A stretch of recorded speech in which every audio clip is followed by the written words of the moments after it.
Live prepper here, and I'm doing a two-part series here. One of them is why they don't think the zombie apocalypse will ever happen, and that's part one. Then part two is the reasons why they think the zombie apocalypse happens. So this one here is 4 reasons why the zombie apocalypse won't ever happen. Now, this here is published by Speckley Publishing. Here, right here, a part of it's cut off, as you can see, but that's what it is published by. It says, of course, this here was dated on May the 6th, 2013 by Ben Wolf. And of course, he says, this post is about zombies. It's nerdy, gross, and a little embarrassing. Read it your own risk. It says, okay, I'm just as amped for the zombie apocalypse as the rest of America, but it's time to set some things straight. Says traditional zombies, along with vampires and werewolves, are supernatural beings. The only way they are explained is by saying they are beyond explanation. And here's the problem. Now, notice that here is the problem. Modern zombies often forsake the supernatural entirely and claim to be products of science, failed, not going to happen. I'll explain why in a second. So, this man here believes that it'll never happen. Okay, so he says, I think part of this push is due to the ebb and flow of the talking about in the humanity and in today's society and beliefs and all that. Now, he's talking about rotten nightmares and all where, debunked and all this stuff. And it says, but he puts down 4 reasons why a scientific zombie outbreak couldn't happen. And so, number 1 reason, circulation and metabolism. Zombies don't bleed. They don't get out of breath. They don't have congestional heart failure.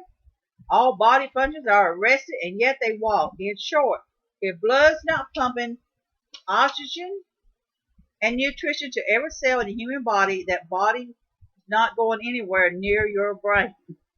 So basically what he's saying is, we as a race, all animals, when the blood and everything quits punching, our heart quits punching, we quit punching. Nothing happens. So, it says all functions rested. In short, if going anywhere near your brain, a muscle needs calcium, electrolytes, water, oxygen, and calories to contact. End of story. This is just bottom line of how he feels on that. Number 2 is taking number 1 a step further. A brain devoid of oxygen for longer than 10 and 15 minutes will completely break down. But it's been known facts that people who have been dead for a number of minutes, long as 20, maybe even 30 minutes, has come back and still have brain functions. I'm not saying that was 100% right, but they did come back with brain functions. Not even enough of the brain stem would be left for basic functions like breathing and pupil dilation, let alone jaw and finger function. And those severe zombie heads, several zombie heads we always see rolling around on The Walking Dead, come on. He's like, come on, you know what I mean. Really, really is what it says. For 1, they're moaning without lungs or vocal cords. Come on. And B, their moving jaws have no chance of getting nutrition, even if the zombie did originally have an intact blood supply. Silly heads. So basically what he's saying is the heads are cut off. Like, why are they still punching it? When there's nothing there, even if they did bite into something, where it's going to go, because they don't go to their stomach, they're not digested. Whatever. Number 3, dead things rot. It's a natural way of recycling. When an organs stops protected and renewing itself, scavengers like vultures and coyotes and decomposition sets in from bacteria and fungal, moves on and cleans up the mess. And since I've never seen a zombie with a scar or a scrape, I say there's not a lot going on to fend off other invaders. Interestingly enough, Max Brooks Books claims that the zombies virus scare off all other microorganisms, thus halting the decaying process. That impressive. Zombies are scary even at the microscopic level. Sounds more like a some kind of sequel to him. Saying, well, a sequel to another scary movie, basically. And number 4, um, invading microorganisms typically die with the host. When the host dies, their food supply is cut off. They die. So the most effective example keep the host alive for long periods until the micro monsters can multiply and spread. Why then is the zombie virus' main goal to kill the host?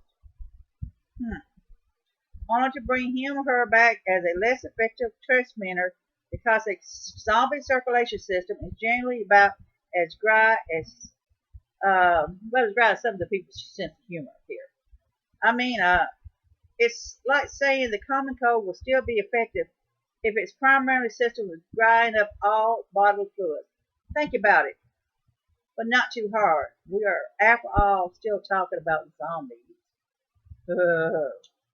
Okay, so that's how his facts record your errors of the living dead. I may need to add one more nudge of information. The zombie of 28 days later and I Am Legend weren't exactly dead. They were just crazy. Rodent out humans with desire to knob on your gray matter. They were still alive. They weren't officially dead. They were just out there. The virus had mutated and made them just crazy, mad people who was wanting to eat you to keep you alive, basically, just like anything else. Actual zombies, the spawn of Satan, waiting on in every closet, basement, and dark alleys. Sleep tight. So, this here is the 4 reasons that he believes none of this could ever happen. Now, I'm going to tell you, we don't know, really, truthfully. Now, what is out there? We don't know what could happen. We don't know for certain. We can say it's never ever going to happen, and then it could happen. Just like the spread of certain diseases that mutate, or whatever. We really don't know, but in his opinion, he does not think it's going to happen. So it's the 4 reasons why the zombie apocalypse won't ever happen by strictly, publishing company here. Right here.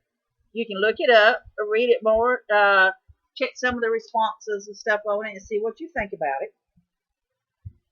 And tell me, do you think that this could happen? I mean, they talk about the body would build up gases and explodes, and you see in some of these movies where they're starting to rot and decay and all this stuff, and eventually there would be nothing much left of them after a while. They slowly decompose.